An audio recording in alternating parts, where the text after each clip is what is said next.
Buterevu mukwano gwange nkwaniriza ku Jika Media ensibuko y'amawulire. Ntandise n'omukulu MC Cuts. Okonno nga kw'ossa ne musajja mukulu Daglas Lwanga. Bano nno tuze tulaba abayimbi benyigidde nnyo mu politics. Wabula ba comedian tulabyeyo batono. Wabula omukulu MC Cuts ono yavuddeyo mwanattu n'asaba omuntu yenna asobola okuba nga ate amutuusa eri omukulembeze w'eggwanga kw'ossa ne mutabani w'omukulembeze w'eggwanga First Son General Muhoozi Kainerugaba mwanattu balabe nga batuula mu nsonga zino. Ono nno abagamba ki? MC Cuts avudde n'atutegeeza nti mwanattu ayina numbers so nga webegatta n'omukulu Douglas Lwanga numbers zo weeziri bulungi nnyo kyokka n'omukulembeze w'eggwanga oba First Son General Muhoozi beetaaga numbers so kale nagamba baleme kubayisaamu maaso basobola okuba nga ate babawa numbers babayite bamitinge bayogere mu nsonga ezo. Wabula kino kitutwalawa kitegeeza ba MC abalala bonna bagenda kulabira ku MC Cuts oba Douglas singa kino kibaawo ne batuula n'omukulembeze w'eggwanga. Of course ne ba comedian ba MC bagenda kubanga bayingidde politics officially. Of course bagenda kuba batandika okuba nga ate beeyuzaayuzaamu olw'ensonga buli wabeera akasente watera okubaawo entalo. Jukira tuwalabye ekibiina oba federation empya yatongozeddwa era eri officially mu mateeka. Wabula ennaku tezinaba na kuyita nnyingi tuwalabye Katolo Bwama ng'agamba waliwo akasente akazze kitegeeza buli omu amaaso gamuli mu ngalo aba alingiriza.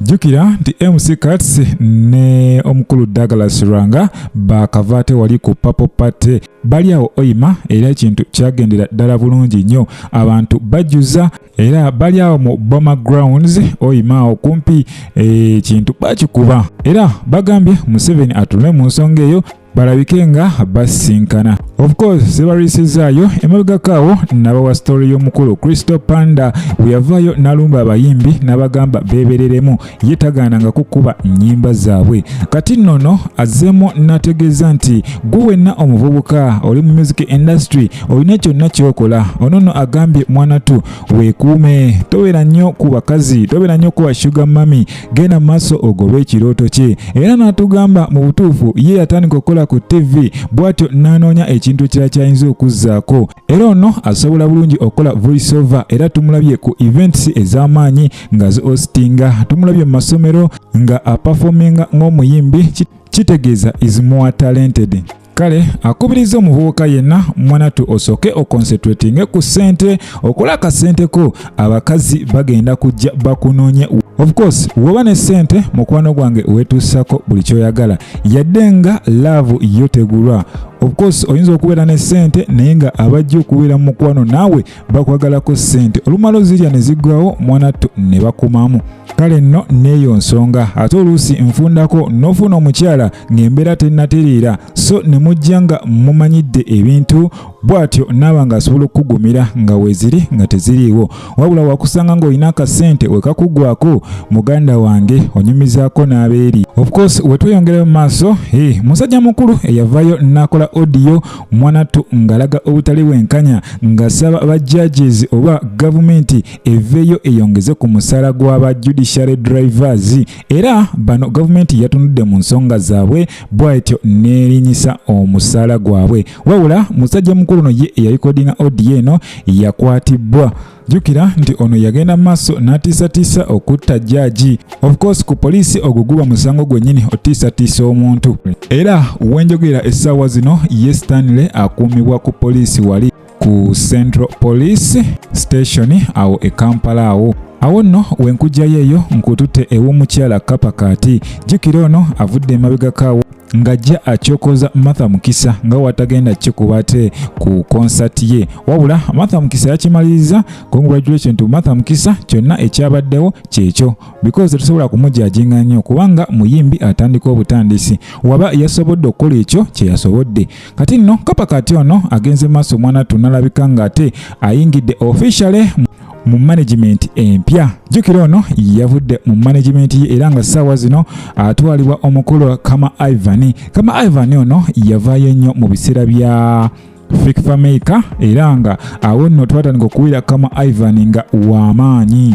yakolako n'abayimbi nga Palaso naye baamala ne bawukana olw'ensonga y'akasimbi nga we nabagambye emabegakaawo nti ebiseera ebisinga bwe wabeera ssente wajja kulabikawo ate enkaayana saako n'ennyombo.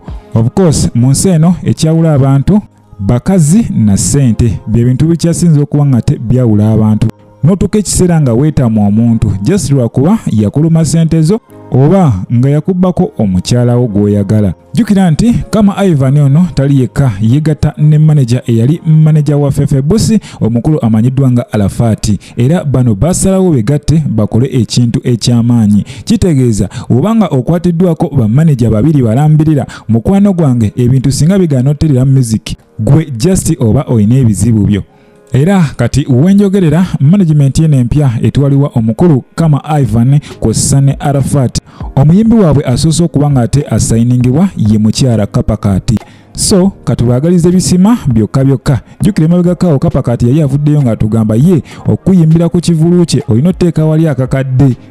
Kati simanyi sawa zino afunye management ey'amaanyi weetyo, kati simanyi okumuteeka ku stage yo osasula ssente meka. Of course oba olina contacting manager byonna babiina. Nyongera okujjukiza mukwano gwange nti oli ku Jika Media ensibuko y'amawulire. Butereevu wetweyongera mu maaso, omukulu Elias Lukwago yavuddeyo awo n'agamba nti waliwo abamutiisatiisa, wabula poliisi, omwogezi wa poliisi Fred Enanga avuddeyo n'agamba omukulu Elias Lukwago tatuwangako lipooti zonna zekuusa ku ekyo okuba nti yatiisibwatiisibwa.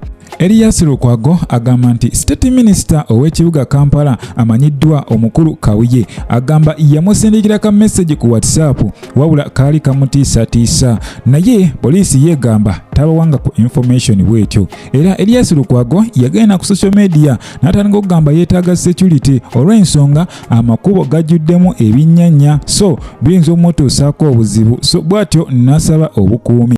Jjukira nti Elias Lukwago si ye yekka ate avuddeyo n'asaba obukuumi. Tulina abasajja nga Segirinya Muhammadi, waliwo abasajja nga Bajjo yagenda dda n'akola statement ku poliisi, era ye poliisi tesobola kubanga ate emwegaana. Ekimanyi bulungi ya reportinga era bakwata buli kimu kye beetaaga okumanya, kati bamufollowinga era bamuwa obukuumi nga bwe kyetaagisa.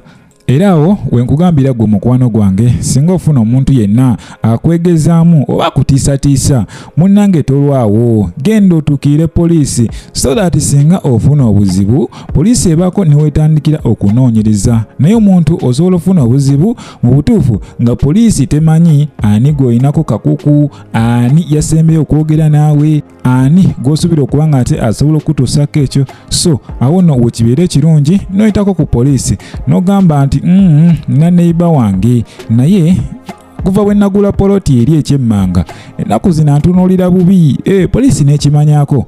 Kale butereevu nyongera okujjukiza nti oli ku Jika Media ensibuko y'amawulire. Watanaba kuba nga subscribinga ate tube nga tutambula ffenna. Gwatana likinga nkonera mu kigala awo oba onkoledde ekisinga. Nsaba Mukama Katonda abankuumire, mweraba.